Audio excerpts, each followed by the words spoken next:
Un boxeur luttant pour le titre mondial des poids lourds a soudainement baissé les bras et s'est mis à pleurer. Il ne lançait aucun coup de poing, il ne se défendait pas, il se contentait de marcher sur le ring en larmes. C'était un effondrement mental en direct au beau milieu d'un combat de championnat. Son nom était Oliver McCall. 3 ans plus tôt, il avait choqué le monde en mettant KO Lennox Lewis, l'un des plus grands poids lourds de son époque. Et dans le coin de McCall à l'époque se trouvait Emanuel Stewart. Stewart avait remarqué quelque chose de spécifique chez Lewis, une vulnérabilité après avoir lancé le jab. When he jabs, how you know you're blocking, you're throwing a hook. Right. Keep doing it because it's not landing, but it's moving him out of balance. That's right, but you're moving him out of balance when you throw that shot, okay? L'instruction était simple, quand il lance un jab, bloque-le. Lance le crochet du gauche, puis enchaîne avec une courte droite. Cette première victoire a stupéfié la communauté de la boxe. Beaucoup l'ont rejeté comme étant un coup de chance. Lewis avait été blessé.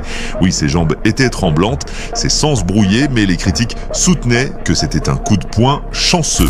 La revanche était censée dissiper tous les doutes. En abordant ce deuxième combat, McCall n'était pas dans la condition d'un homme se préparant pour la plus grande soirée de sa carrière. Derrière lui, il y avait des années de bataille en dehors du ring, des luttes contre la toxicomanie, une instabilité personnelle, des tourments émotionnels. Lewis, en revanche, était préparé à tout. Il s'est présenté plus lourd, autour de 113 kg, 250 livres, et pourtant plus vif, plus discipliné. Il s'est accroché en clinch intelligemment quand c'était nécessaire. Il a corrigé les erreurs même qui lui avaient coûté le titre. Après les 2 premiers rounds de la revanche, il était clair que c'était un Lewis différent. Au 3e round, il dominait, faisant basculer la tête de McCall en arrière avec son jab, plaçant de nettes droites, contrôlant le rythme. Et puis McCall a commencé à s'effondrer. J'étais prêt à tout, a admis Lewis plus tard, mais je n'étais pas prêt à ce que mon adversaire craque et se mette à pleurer. De retour dans son coin, son entraîneur légendaire, Emanuel Stewart, l'a regardé et a exigé « Qu'est-ce que tu fais ?» Lewis a répondu « Manny, il pleure, et alors, va le mettre KO !» Et Lewis a essayé. Round après round, il a lancé des combinaisons sur un homme qui ripostait à peine.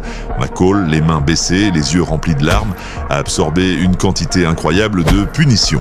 Pourtant, il refusait de tomber. Les coups s'écrasèrent sur sa tête.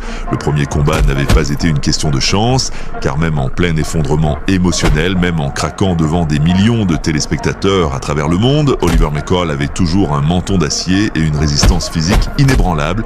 Finalement, l'arbitre n'a eu d'autre choix que d'arrêter le combat. Non pas parce que McCall était inconscient, mais parce qu'il n'était plus là mentalement. C'est devenu l'un des moments les plus étranges de l'histoire de la boxe.